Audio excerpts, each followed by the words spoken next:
Bueno, como en el programa aparece un panel de cierre, entonces vamos a organizar un panel aquí con los conferencistas que están presentes.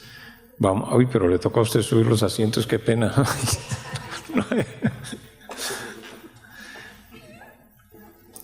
Entonces, pues invito a los conferencistas presentes, creo que hay... Jorge Arias dice que ya se sabe todo de Caldas, pero resulta que en cada conferencia que uno escucha, cada persona que habla y que lo conoce da nueva información. Yo creo que uno de los aspectos menos conocidos de Caldas es este de Caldas político. Como que nos hemos centrado más en el Caldas científico, en el astrónomo. Entonces, yo le diría, por ejemplo, a Luis Carlos, que nos hablara un poquito sobre su visión de Caldas político. No le pregunto al que habló de eso, sino a Luis Carlos para que dé su punto de vista y después continuamos con otros aspectos. Gracias. Bien, decía que tal vez como vieron o escucharon esta mañana en mi charla y lo van a mirar con más detalle en el trabajo de la memoria.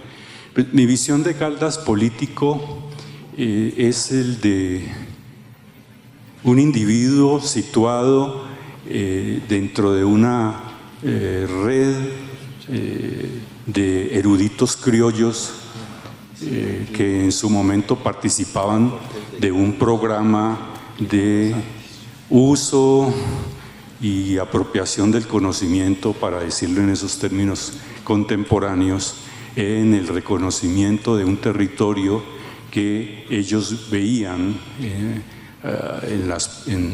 los albores de la República como un país que tenía que fraguarse su autonomía, adelantar un proyecto propio de gobernabilidad contando con su sensatez, su capacidad de reflexión sobre este país. Era, por supuesto, un proyecto de una élite, ¿no? Y una concepción de pueblo no está presente allí en términos de participación de los futuros ciudadanos en ese proyecto. Es un proyecto meritocrático, pero que trata de orientar el desarrollo de la ciencia hacia un concepto general, abstracto de bienestar social. Yo lo veo de esa manera. Incluso los momentos de mayor compromiso y participación con posiciones políticas regionales, en el caso de Antioquia o incluso en el caso de cuando es llamado a ejercer una posición, como el profesor Valencia nos lo ha recordado, en la formación de ingenieros en Bogotá. Creo que ese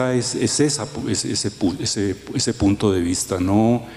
Yo prefiero ver a Caldas como el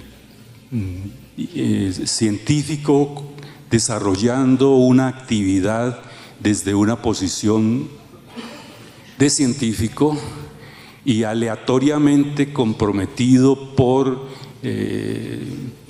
digamos, la vorágine de acontecimientos políticos en un contexto de inestabilidad, a tomar cierto tipo de decisiones y de compromisos. Por otro lado, a mí me parece que Caldas, que está desarrollando actividades destacadas, y él lo sabe, en el liderazgo de la ciencia, está también muy interesado en crear un proyecto de comunidad, de élite científica.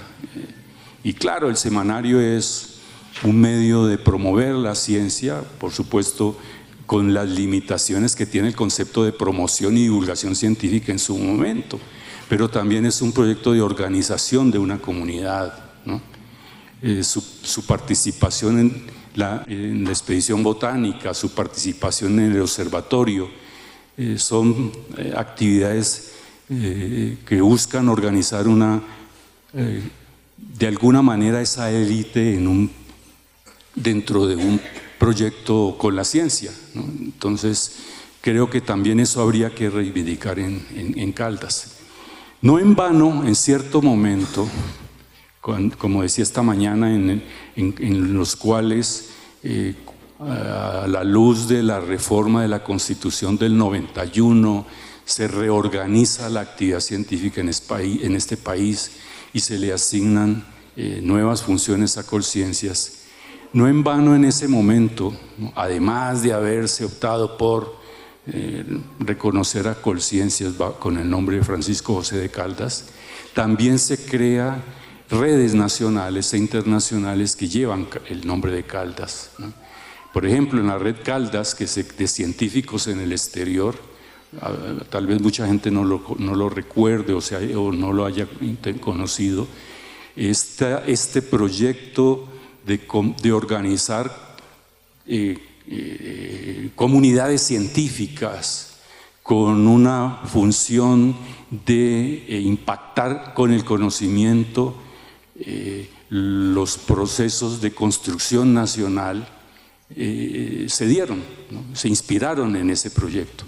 Y creo yo que en los desarrollos posteriores a la muerte de Caldas primó en las comunidades científicas, tanto en las instituciones universitarias nuevas, como en el observatorio, como en la propia Academia de Ciencias, primó eso fue lo que se rescató, esa era como la asignatura pendiente, ese programa nacional de compromiso de las élites académicas y científicas con un proyecto de organización de Estado y también con un proyecto de organizar sistemas de ciencia y tecnología, ¿no? Obviamente eso no está planteado en la época de Caldas, pero sí de organizar una red de conocimiento, ¿no?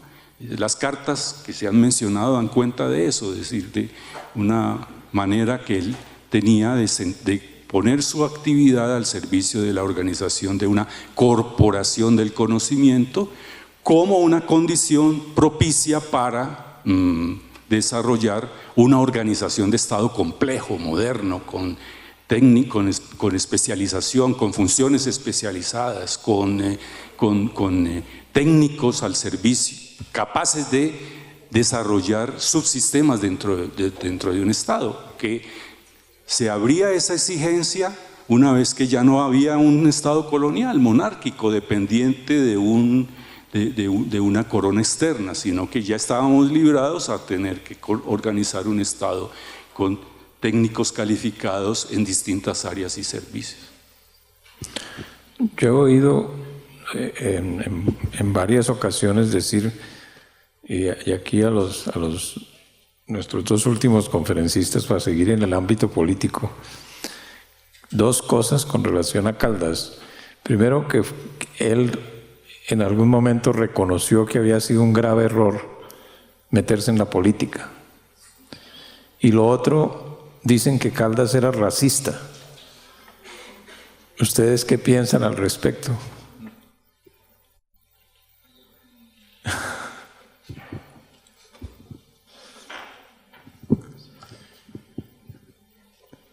Yo personalmente creo que él no se arrepintió de su intervención en política, porque desde el mismo momento en que empezó a trabajar con la ciencia, se había involucrado en la política, de modo que no. Trabajar con la sociedad, con los grupos humanos, era lo importante para él. Por eso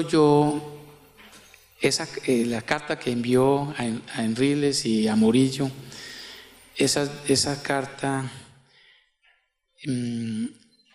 yo la analizo con mucha reserva, porque estaba ante un pelotón de fusilamiento prácticamente. Desde que él salió de Popayán, él sabía que lo iban a matar, él no tenía salvación, y la tuvo antes. Es decir, cuando estuvo en la hacienda de País Pamba, él pudo haber huido hacia Quito. Él no quiso abandonar a sus compañeros, él pudo haber escapado de la muerte en ese momento. Yo no entiendo por qué Caldas no huyó en ese momento, no sé por qué no huyó. No veo el, digamos, desprecio por etnias, racismo en Caldas, no lo veo pues por ningún lado.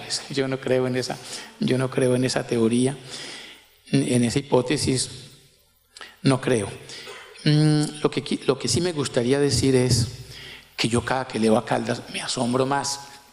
Y yo vengo a un evento como este y quedo más asombrado. Es decir, yo salgo entusiasmado para seguir leyendo. ¿Qué quiero leer ahora con lo de Caldas y las mariposas? Seguir trabajando más al científico. Es decir, yo he trabajado al científico, pero quiero seguirlo investigando más al científico. Y para mí fue un descubrimiento muy agradable hoy, Caldas y la mariposa. Ustedes se pudo dar cuenta que nosotros todos estábamos allí mirando con mucha atención. Es decir, es un aspecto nuevo de Caldas. No lo hemos estudiado suficientemente. Esa es la gran conclusión a la que yo llego. Para mí esto es absolutamente importante. Y les digo que salgo de aquí muy motivado para seguir mirando al científico, a ese científico. También al comerciante, porque para mí me fascina ese comerciante, porque de allí es donde surge con mucha fuerza ese geógrafo, ese otro Caldas. Pero quiero detenerme más en el científico. Gracias. Doctor Carmona, si quiere agregar algo, pero le voy a pedir un favor también, que se refiera un poquito más al libro de Pablo Montoya y el contexto del libro. Perfecto. Bueno, respecto a la cuestión que indaga por lo político en Caldas, sobre si él se arrepintió de esa praxis política, yo quisiera como agregar algo a mi ponencia. Y es que yo sé que la política tiene muchas formas de manifestarse, pero la que yo quise enfatizar en mi intervención es la palabra como un ejercicio político. Entendido político como un ejercicio público de la palabra, de una manera, por decirlo así, abierta, casi que ilimitada. Y en eso Caldas se movió muy bien, como pez en el agua, porque él fue prolijo en sus manifestaciones escriturales. Bueno, yo iría más allá. El ejercicio político no solamente es la palabra escrita, es la palabra hablada. Él fue polemista, fue orador, y en ese sentido yo lo matriculo con política. Yo sé que la categoría política excede lo que yo estoy planteando acá, pero ese es como mi enfoque.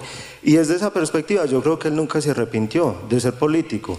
Se hablaba acá hace un momento del recurso de súplica que él interpuso ante el segundo de Morillo, del pacificador Morillo. Lo hizo en un momento desesperado, pero fíjense ustedes en lo siguiente. Él le suplica para que, o esa fue su argumentación, la que utilizó su abogado defensor, para que le dejara un tiempito más, por lo menos para terminar la obra de la Real Expedición Botánica. Y ahí pues es un instrumento político también. Pero bueno, yo no me quiero meter en esas honduras, simplemente lo dejaría de esa manera. En su quehacer desde la palabra, que yo lo matriculo con política, él no se arrepintió en mi sentir. Respecto al tópico de Pablo Montoya, miren, yo tengo que confesar algo también. Yo soy un enamorado de la literatura, especialmente del género novela. Y ese libro es muy bello. Ese libro es muy bello porque tiene la sabiduría de contarnos a los lectores la vida de Caldas desde la novela histórica, desde la novela, si se me permite esta subcategoría biográfica, desde la poesía. Y trata en paralelo la historia, voy a utilizar este término acá, creo que se puede utilizar, revolucionaria de Caldas, en paralelo con la historia de tres muchachos del mundo, digámoslo así, más actual, con diferentes aficiones artísticas, uno hacia la fotografía, otro hacia la escritura, y no recuerdo si otro hacia la pintura, que militaron en el EPL. Entonces pone en paralelo la historia de Caldas, cómo él se sacrifica por una causa, y después la historia de otros tres integrantes del EPL que también se sacrifican por una causa. Y como yo no me quiero sentar en el uso de la palabra, como se dice coloquialmente, terminaría citando algo, no sé si este autor tampoco pues, sea peligroso acá, a Max Weber, porque por acá ya me dijeron que estaba muy socialista. Él, usted me dijo, ¿cierto? Bueno, yo acuso. Entonces, en una pieza de él, en un ensayo muy bello, yo casi a todo le digo bello, en el político y el científico, él dice, tanto refiriéndose al político, al quehacer del político, él lo pone en varias categorías y lo mismo al científico, que el verdadero político y el verdadero científico es el que se entrega a una causa. En lo que hace el político, el verdadero político no es el que vive de la política, sino el que vive para la política. Yo diría, eso es más de mi cosecha que la de Weber, que el verdadero científico o académico no es el que vive de la academia, sino para la academia. Gracias. Sí, doctor. Bueno, con semejante regaño, además con justa causa, yo tengo para decir que Caldas sí es un político, pero no la concepción del político que tenemos hoy.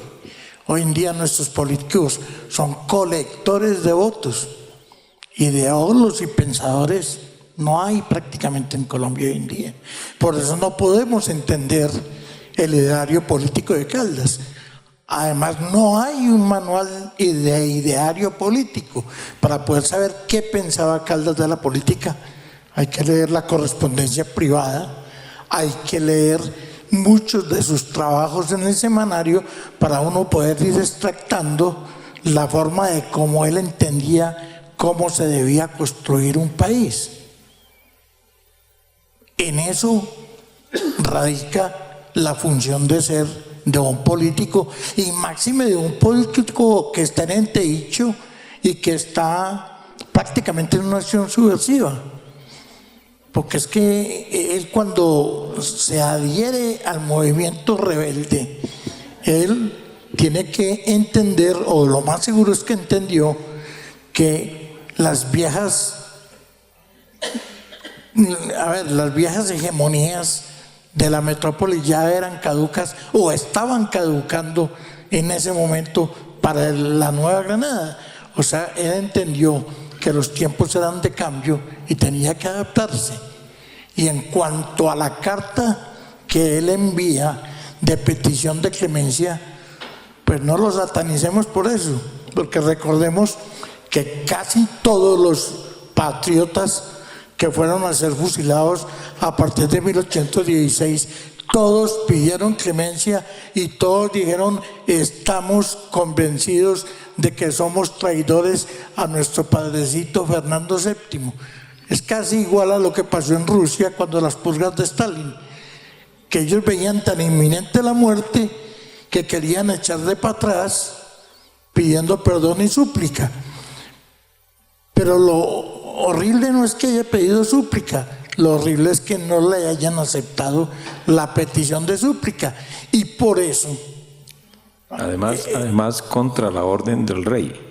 Por eso, es que acuérdese que la revolución, sobre todo en el Nuevo Reino de Granada, fue hecha por una élite criolla.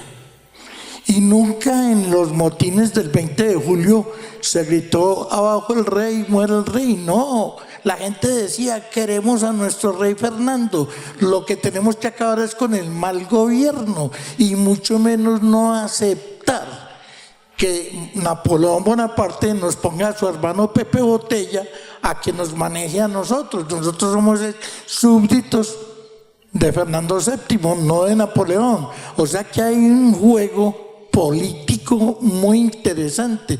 El tipo, cuando pide la súplica, está reafirmando otra vez que él posiblemente no estaba en contra del rey, sino del régimen que representaba al rey aquí en América. Y qué pesar que no lo hayan aceptado, porque lo más seguro es que se hubieran terminado muchos trabajos que se quedaron iniciados. Ayer, en una entrevista que nos hicieron previa a esta para Telecafé, pero ya a este acontecimiento, me preguntaban con muy segunda intención el periodista que si eso había sido un crimen la ejecución de Caldas. Y yo dije, no, eso no es un crimen, ni mucho menos un asesinato como lo quiere hacer aparecer el señor periodista. Le dije, no, mire, eso fue un juicio, sumario o no sumario, eso es otra cosa, pero fue un juicio en donde se le cobró la traición al rey. Antes debemos agradecer que no lo hayan ahorcado, porque eso era lo que se estilaba para los traidores.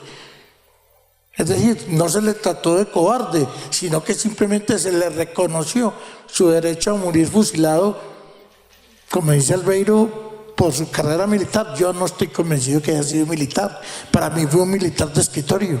Él nunca montó a caballo delante de unas tropas, no hizo un disparo a nadie, no manejó un sable. O sea, él tenía unas charreteras, pero era un título honorífico, porque ¿cómo le parece usted ser director de una escuela militar y que le digan, ¿usted qué es? Y yo, no, odontólogo, no, yo soy abogado, no, yo soy médico. No, había que darle un título militar, así fuera de relumbrón, con unas charreteras falsas o no, pero por eso no es un militar. Para mí es un científico y un pensador.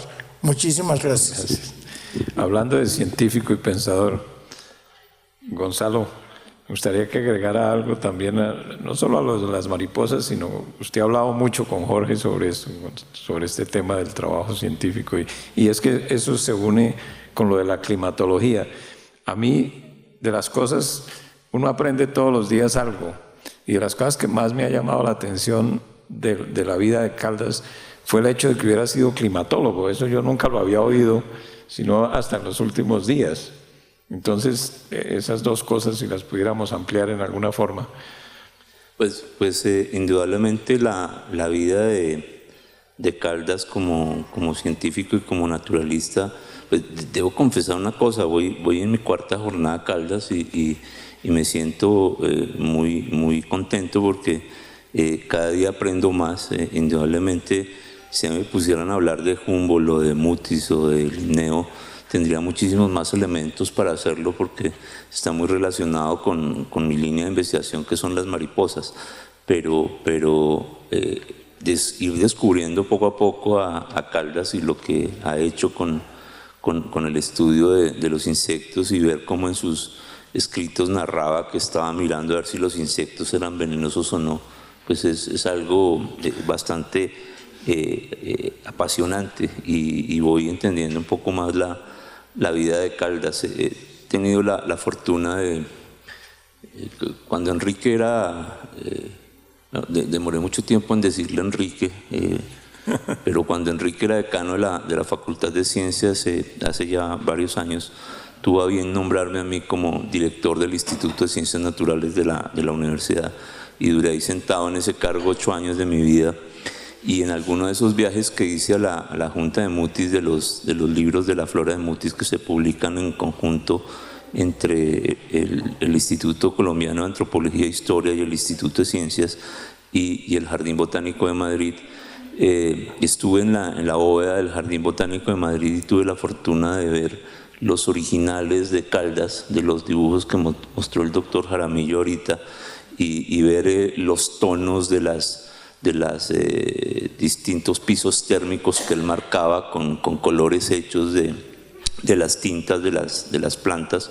Es una maravilla, es decir, el poder tener eso en mi mano, junto con tener en las manos esas mariposas, creo que le hacen ver a uno la importancia del trabajo de Caldas. Y pues indudablemente, lo he dicho en otros escenarios, esos primeras caracterizaciones térmicas que hizo Caldas, en donde Caldas mostraba los distintos pisos térmicos y cómo se encontraban divididas las montañas, pero además relacionó con los tipos de vegetación en cada uno de esos pisos térmicos, y cómo el primero que hace una caracterización de los páramos se llama Francisco José de Caldas.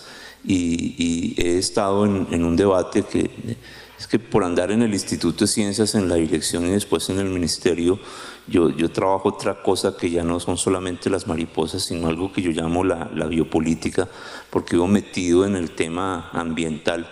de Colombia, y entonces es algo que hemos estado debatiendo últimamente en el país, y este es un tema reciente, pero que lo relaciono siempre con Caldas, es la famosa delimitación de los páramos que nos hemos inventado en Colombia, en donde hemos dicho que para poder decir en una zona de páramo, en donde está el páramo propiamente dicho, que la ley colombiana dice que en la zona de páramo no se puede hacer actividades de minería y de hidrocarburos.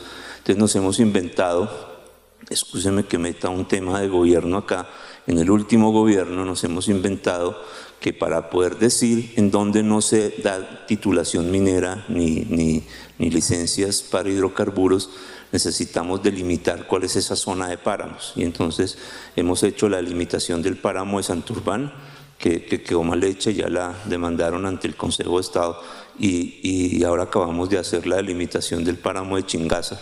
Pero siempre en los foros en donde he estado planteando esto, he mostrado esos dibujos de Caldas en donde Caldas no necesitó delimitar el páramo para poder decir en dónde estaba la zona de páramo en una montaña.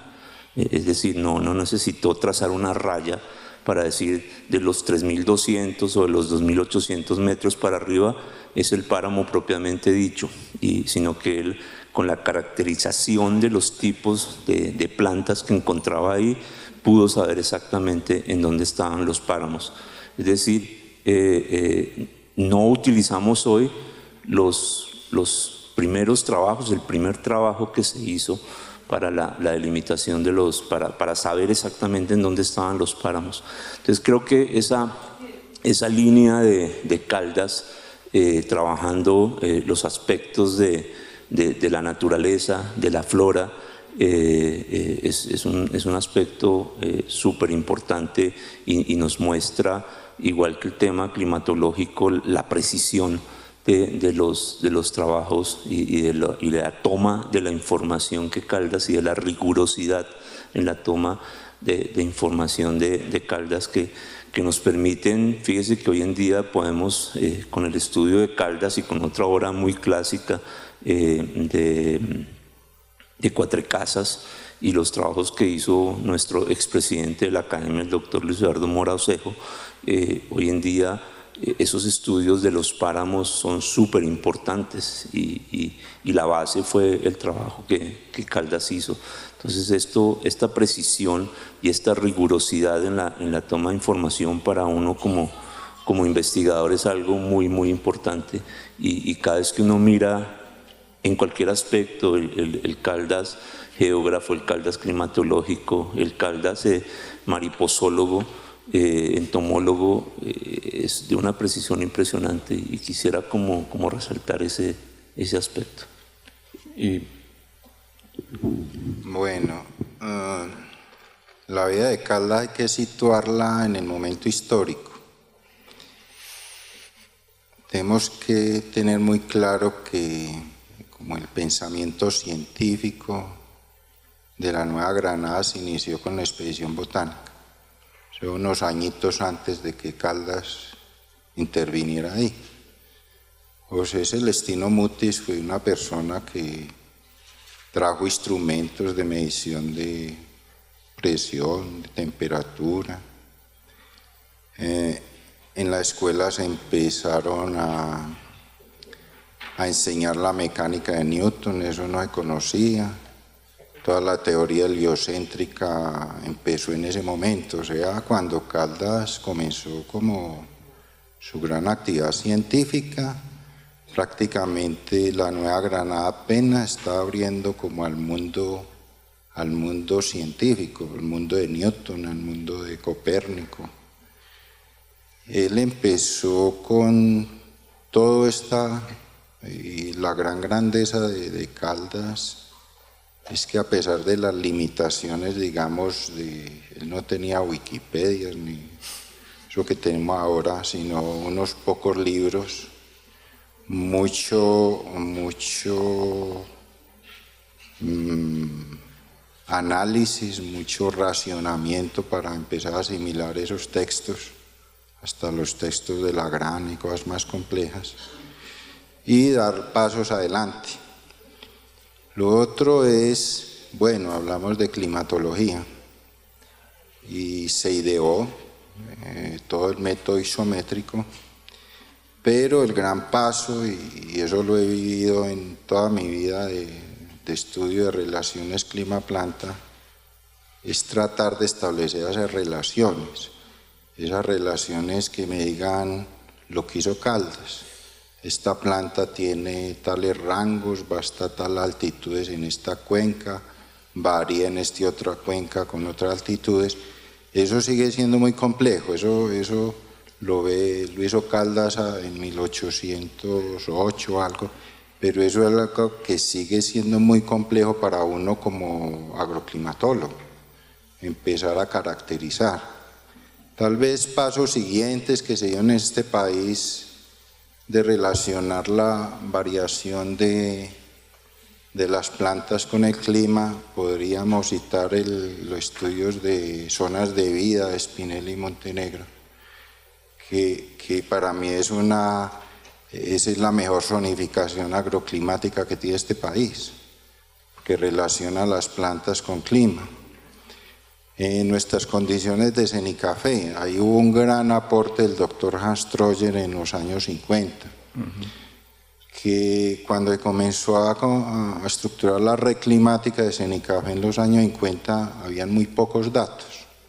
Sin embargo, en el año 54 el doctor Trojer ya había hecho una gran zonificación climática de la zona cafetera basada en la dinámica y la floración del café, y eso está escrito.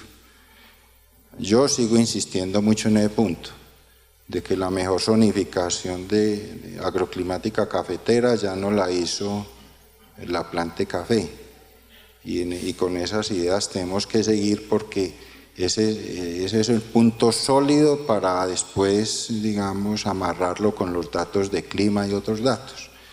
Entonces, en resumen, Caldas nos llevaba 180, 200 años de conocimiento y apenas lo estamos asimilando.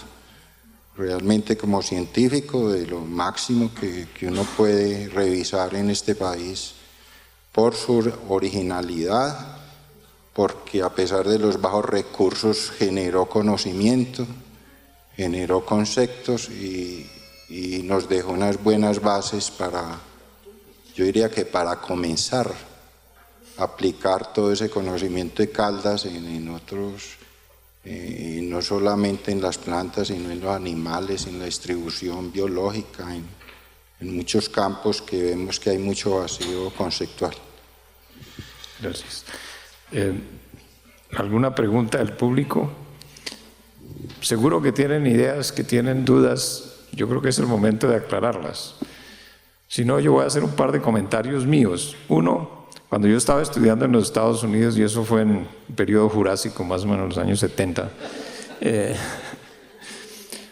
uno de los artículos de los trabajos que estaban de moda eran unos estudios precisamente de la variación de la vegetación, variación altitudinal de la vegetación en el estado de California, en los Estados Unidos. Yo me pregunto si en esos libros, voy a volver a mirarlos porque todavía los tengo en la casa, si en algún momento se citó el trabajo de Caldas, porque estos trabajos fueron publicados en los años 60, 70.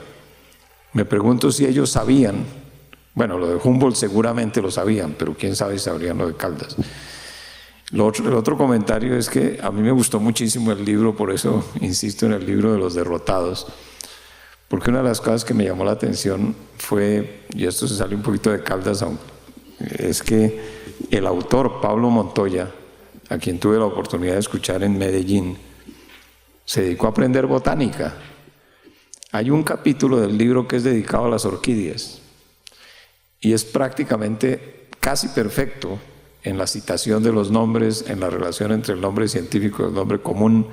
Realmente es un libro muy bien escrito. Vale la pena, los que no lo hayan leído, vale la pena leerlo, porque además habla, la forma como describe la vida de Caldas es interesante, es atractiva, y le da una cantidad de información novelada, pero llena en muchos casos de realidad, como es lógico.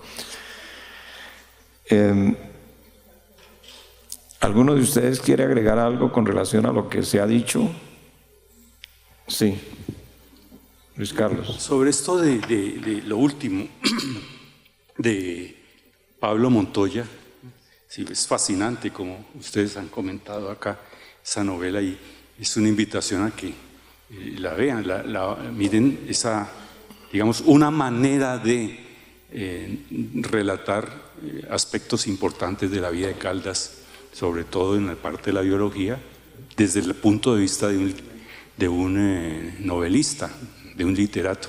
Pero ojo, es un novelista que hace su novela de ficción sobre Caldas con la autoridad que le da haber hecho unos estudios durante años de la documentación histórica de Caldas, como él nos lo reconoció en la introducción de su conferencia en Medellín.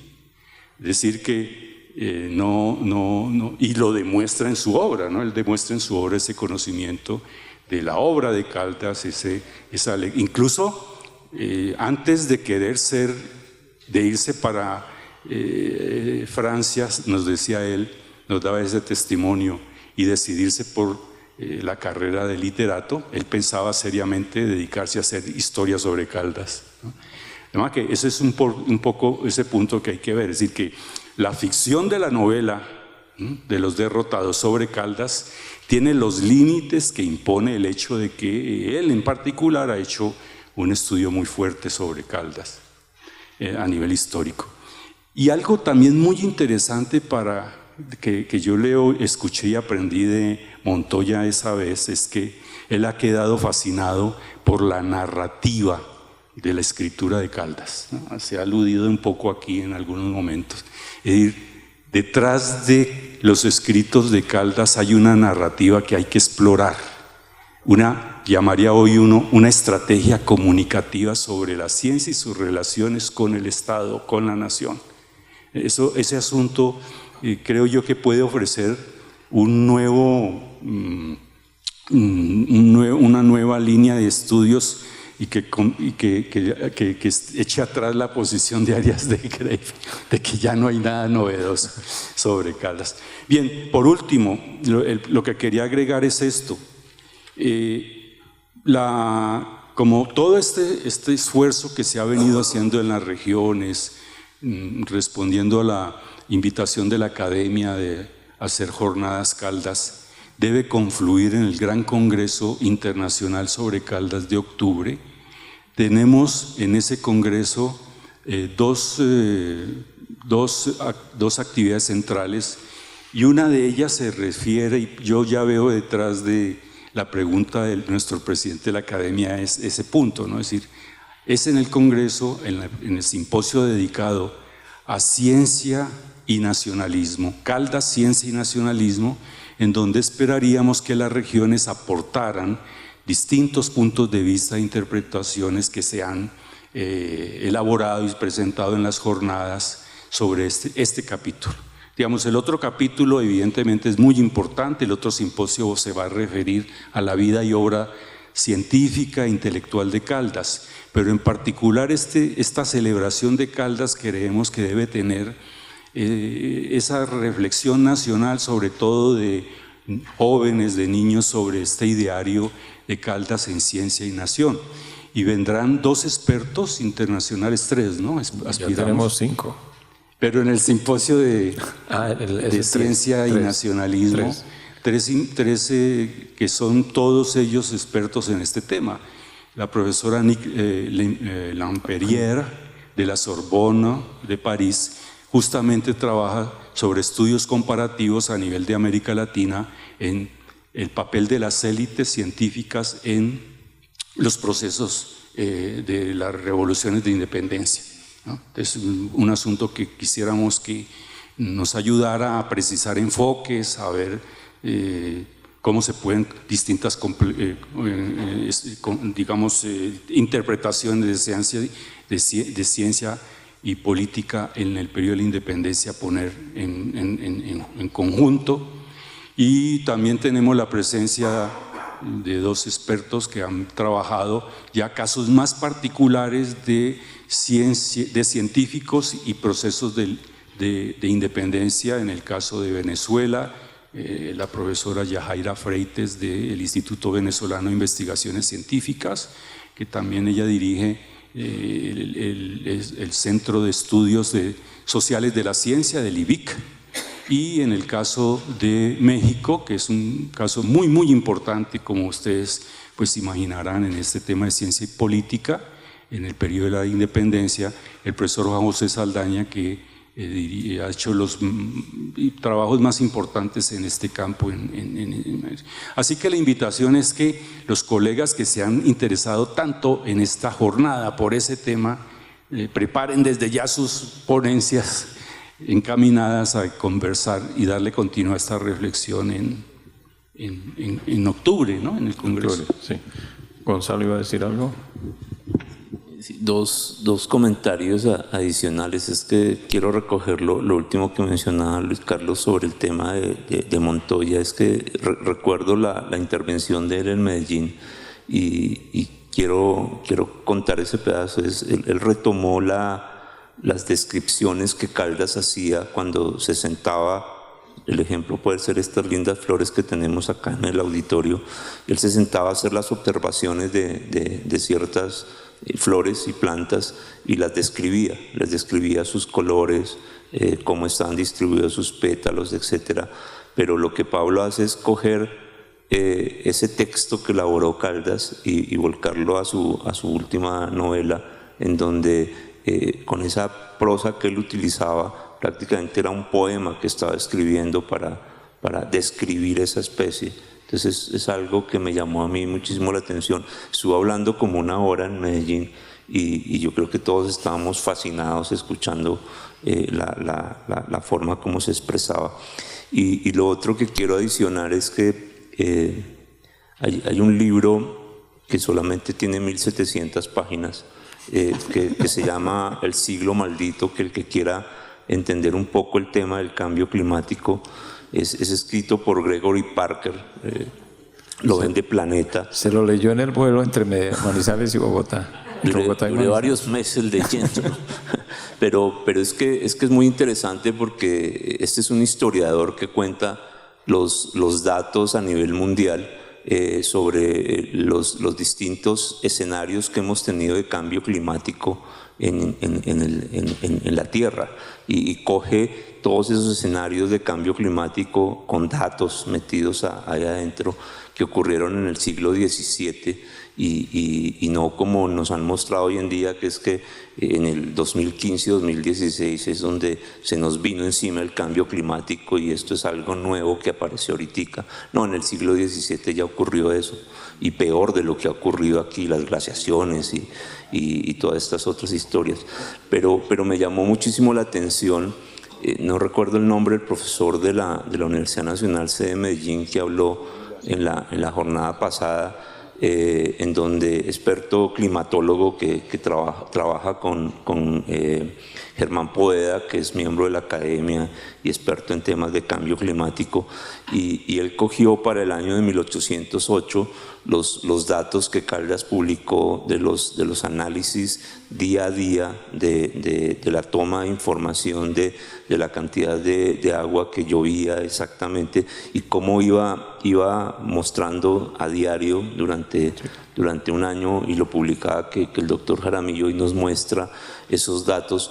Pero lo más interesante es el resultado que encuentra este profesor, porque encuentra que para el año de 1808 el análisis que hacen ellos, expertos climatólogos, es el año peor que hemos tenido en Colombia en cuanto a cambio climático, peor de lo que hemos tenido en el presente. Entonces pueden hacer ese análisis con los datos que tomaba Caldas para 1808. Entonces es una cosa impresionante lo que Caldas todavía podemos seguir sacándole a él. Segunda oportunidad para que hagan preguntas. ¿Cómo? Bueno, por favor. Primero, pues, fascinado, aprendí muchísimo de Francisco José Caldas. Soy un ciudadano común, no soy colega de ustedes, pero también muy buena información y muy contento de poder participar. Simplemente es una pregunta muy sencilla. De Francisco José de Caldas, ¿tuvo alguna descendencia? ¿Tuvo tener hermanos, tuvo señora, tuvo hijos, o él fue único, murió y se acabó la vida de la familia de Caldas. Pero si quiere contestar respondiendo, o contesto yo. Contesto yo. A ver, Albeiro me ha cedido la palabra, pues porque como ustedes saben, yo también trabajo genealogías. Sí, el Servio Caldas fue casado con una señora apellido Barahona, tuvieron 5 hijos, solamente supervivieron 3, pero a la larga quedaron dos señoras de muy larga edad. Inclusive una de ellas fue contratada por el gobierno colombiano como en la década del 15 al 25 para restaurar la casa de Caldas en Bogotá, y parece que los ingenieros de la época que estaban encargados de restaurar esa casa pues comenzaron a hacer sus trabajos de acuerdo a como ellos se imaginaban una casa colonial en Bogotá. Y cuando trajeron a esta señora que vivía en un pueblo, creo que era del Huila, que estaba muy enferma y que no le habían reconocido unas pensiones que le debían del Servio Caldas, el gobierno la trajo supuestamente para pagarle lo que le debían de las pensiones, pero para hacerle un tratamiento médico en Bogotá, y aprovecharon para que ella diera el visto bueno de la remodelación de la casa. Y lo primero que dicen, no, devuelvas en todo lo que han hecho, la casa no era así, mire, aquí era la pieza mía, aquí era... Es decir, explicó cómo era la casa. De esa progenie de Caldas no se habla mucho, pero con sorpresa el doctor nos contó en una jornada previa a todo esto en la Universidad Autónoma un dato que me dejó descrestado, como decimos. Y él nos dice que aquí en Manizales hay una descendiente, ¿se acuerda, doctor, que nos dijo? Una descendiente del Servio Caldas. Y me pongo a investigar y, oh sorpresa, que no saben quién es. Es doña Berta Botero de Gutiérrez, la señora del doctor Ernesto Gutiérrez. Tiene un Salazar por allá metido en la ascendencia del Servio Caldas. Y esa sí es una verdadera reliquia, doña Berta Botero. Hay que sacarle eso antes de que decida irse, porque está de muchos años y no sabemos absolutamente nada. Me he propuesto investigar ese caso con ella, pero es una señora que está muy ocupada pues en sus cosas de sociedad y no hemos podido coincidir. Pero si mi Dios le da ya un tiempito y a mí otro, lo más seguro es que podamos ahondar, pero sí hubo sucesión. Ya que nos metimos en asuntos de familia, sí, un segundito. Nosotros todo este trabajo que estamos haciendo, lo estamos haciendo con 2 descendientes, no de Francisco José, sino de uno de sus hermanos, entiendo, que son de los hermanos. Uno de ellos se llama Diego Caldas, es arquitecto, vive en Popayán, y con él estamos organizando la jornada Caldas en Popayán. Y él, junto con Manuel Guillermo Rico Caldas, son miembros de la Junta Directiva del Museo Casa Caldas. Esa foto que ustedes vieron ahí de la Casa Caldas, les recomiendo que vayan a mirar ese museo. Es lindo, lo reedificó la Escuela de Ingenieros Militares. Ellos lo cuidan. Ellos son, digamos, los encargados del mantenimiento de la casa. Inclusive el día que hicimos nosotros la jornada en la Casa Caldas, la jornada comenzó con el himno nacional tocado por la banda presidencial, porque la banda está ahí también, vecina. Entonces, eso con relación a la familia está muy metida en esta celebración a través de ellos 2 y del Museo Casa Caldas. Sí. Quiero aprovechar que el doctor Maldonado hizo como esta pregunta un poco suelta también de curiosidad y de detalle. Yo tengo una curiosidad, yo conocí la letra del alfabeto griego precisamente por Caldas, leyendo por allá, yo estaba en cuarta primaria, el episodio de la muerte de él, en el que se decía que el último patíbulo dibujaba esa letra, es capocho, es la inicial de la palabra Caldas, que es la palabra bueno. Esa historia al fin es verdad. ¿Cuál es el origen de la historia? Si está constatada. Parece que eso no fue. Luis Carlos. Yo doy la versión. Sí, a ver. Pero parece que eso no puede. Luis Carlos dice que da la versión que es tiene. la teta partida, ¿no? O negra y larga partida. Se comenta que fue la que él escribió en un corredor cuando iba al martirio, ¿no? Al fusilamiento. Bueno, hace parte del anecdotario nacional, puede ser o no puede ser verdad. De hecho, ahí pareciera que no hay documentación que indique que lo fue, ¿no?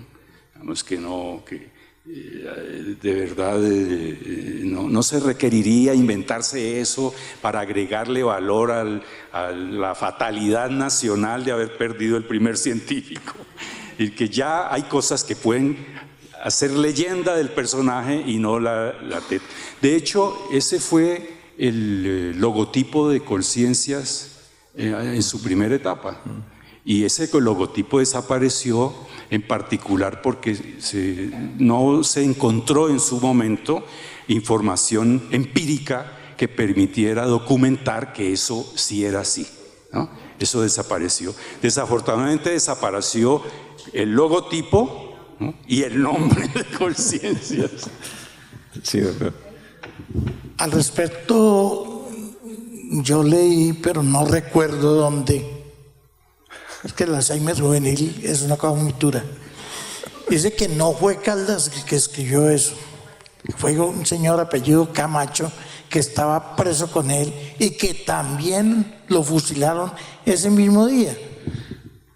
Pero el significado de la O negra y larga partida parece que era un símbolo más esotérico, masónico, que un símbolo de muerte por la palabra Thanatos, que es muerte, sino que el hombre está diciendo que él ve que va a ser un viaje muy largo y muy negro esa partida. Él está interpretando el viaje hacia el más allá. Cualquiera de los dos que lo haya hecho, yo digo que eso es de la mitología de Henao y Arrula. Henao y Arrula fueron nuestros primeros historiadores. Y a mí no me da pena decir delante de Albeiro quizá una barrazada histórica que voy a decir. Henao y Arrula son unos de los deformadores de la historia nacional. La mayoría de lo que ellos escribieron fueron apologías, imaginaciones y aproximaciones. Ponen unos diálogos en ciertos personajes que lo más seguro es que no fueron así, porque no hubo testigos. O sea que eso es una imaginación. Y ahora que hablamos de imaginación y que han hablado de las novelas, le decía yo aquí al señor socialista, perdón, que lo mejores libros de historia son las novelas históricas, las novelas con base histórica. Acuérdense ustedes las obras de Menéndez en España. Acuérdense, por ejemplo, el Bolívar o la muerte de Bolívar que hace Gabriel García Márquez. Está tan bien ambientada que parece que Gabriel García Márquez se hubiese ido con él hasta Cartagena y después a Santa Marta y lo vio agonizar. Por ejemplo, en el caso de la colonización antioqueña, hay una novela que pocos conocen que se llama Hombres trasplantados. Esa es la colonización del Quindío. Y usted puede recrear cómo fue la colonización del Quindío. Y aquí en nuestro medio, un gran escritor nuestro escribió una novela que se llama Del Socavón al Trapiche. La historia de los primeros años de Manizales, pero cuando ya Manizales había dejado de ser un pueblo y se había convertido en una ciudad con ínfulas de metrópoli o con ínfulas de una ciudad más grande de lo que era. Pero si quieren reírse leyendo novela con base histórica, pues lean a Rafael Arango Villegas para que entiendan cómo es que la famosa alpargatocracia sale de la finca, se vienen para el pueblo, montan un hotelucho, un mesón o como lo quieran llamar, y ven la vicisitud de esa familia, de salir de la finca y convertirse en citadina, ver el desastre de sus hijas, cómo terminan, y entonces uno entiende muchos procesos históricos. Los mejores libros de historia son las novelas, y la mejor novela de todas, se la recomiendo, es la Biblia.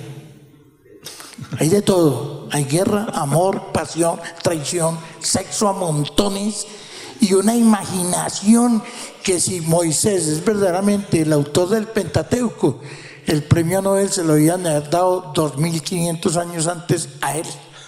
Gracias. Hay una de las cosas que se deriva de todo esto es que actualmente se está escribiendo, y es uno de los aprendizajes de estas jornadas, se está escribiendo una historia verdadera hasta donde es posible de la historia. Iván Felipe Suárez, que es el director del Museo Casa Caldas, tiene una charla sobre la biografía de Caldas, desmitificando todas estas cosas, poniéndolas en su justo contexto, y creo que es una de las cosas que en general los historiadores están haciendo en este momento. Están realmente tratando de interpretar los hechos con la información disponible en la mejor forma y no estilo en la olla rubla, que fue la que todos estudiamos. Hay que tener mucho cuidado, por ejemplo, y uno como académico indudablemente tiene que andar con pies de plomo cuando, por ejemplo, se hacen programas en la televisión. Yo no sé si ustedes han visto programas históricos que pasan a veces donde Nariño resulta siendo el peor personaje de la historia de Colombia, o Santander, o Caldas, o La Pola. Depende de quién escribe el guión, aparece un programa que son una locura, la cantidad de barbaridades que le transmiten a la sociedad, porque son guiones que no son consultados con la comunidad académica. Yo creo que pienso yo que vamos por un buen camino, en el sentido de que los historiadores están escribiendo una nueva historia que es mucho más cercana a la realidad hasta donde es posible. Y creo también que para terminar esta charla, que a mí me parece que ha sido supremamente interesante, como yo siempre digo, los que no están son los que se lo perdieron. Yo quiero terminar con lo del departamento de Caldas. Díganos algo sobre el departamento de Caldas y el motivo de esta jornada y por qué ha sido tan importante para todos nosotros. Naturalmente que el departamento de Caldas, el famosísimo departamento modelo, y a mí cuando me preguntan, yo soy muy cáustico con muchas cosas, cuando me preguntan... Se ha notado, doctor. Que el departamento modelo, ¿por qué modelo? Y digo, no, pues que era modelo en 1905. En ese momento sí fue modelo, fue un departamento que rápidamente trató de entrar a la modernidad, construyendo puentes, carreteras, escuelas.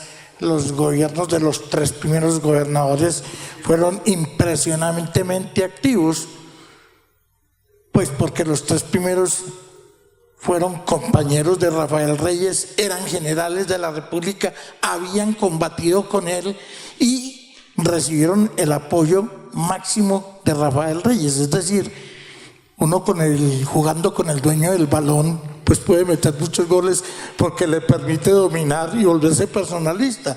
Por eso el departamento de Caldas descolló rápidamente, lo que no sucedió, por decir algo y sin ofender, con el departamento del Atlántico, que le dio mucho trabajo despegar, con el departamento de Nariño, que son de la misma época, y a ese sí que le dio duro despegar. Pero el departamento de Caldas tiene una gran herencia cultural.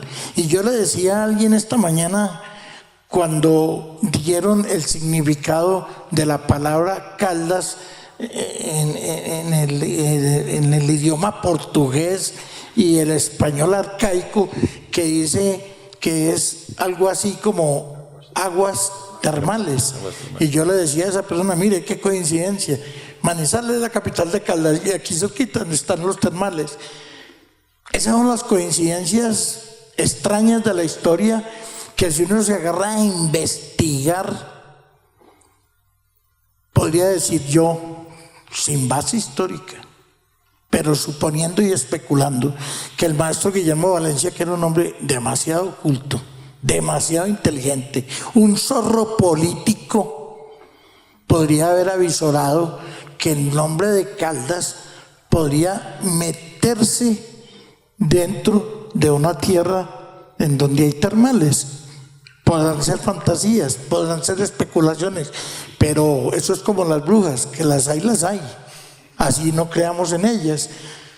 Caldas tiene que heredar, y ayer lo dije en esa entrevista para Telecafé, cuando me preguntaron, tal vez lo dije esta mañana, que la Universidad de Caldas, que tenía que ver con Caldas, le dije nada, es la Universidad del Departamento de Caldas, y que Caldas sea el nombre por haber sido un homenaje al sabio Caldas. Eso no es cierto, fue una componenda política que se hizo para poder lograr que saliera del departamento. Acordémonos que don Daniel Gutiérrez y Arango, no Gutiérrez Arango, Aquilino Villegas y toda la clase dirigente de Manizales eran gentes muy prácticas, pero muy ambiciosos al mismo tiempo. Ellos sabían que si se cerraban y decían no aceptamos departamento de Caldas, seguimos con Córdoba, lo más seguro es que el departamento no salía adelante, porque el poderío que tenía dentro de la Asamblea Nacional Constituyente la Diputación del Cauca era muy poderoso, y primó aquel juego político al interior de cómo se pacta y cómo se tranza. Lo que hemos sido políticos entendemos que para poder recibir hay que ceder. Si uno no cede, se pierde todo lo que uno haya trabajado. Y en ese entonces, estos hombres, estamos hablando de 1905, que además habían sido los adalides para crear la diócesis, como dijo Albeiro, ellos sabían que no podían completar una región y un poderío si no tenían cabeza eclesiástica y cabeza jurisdiccional.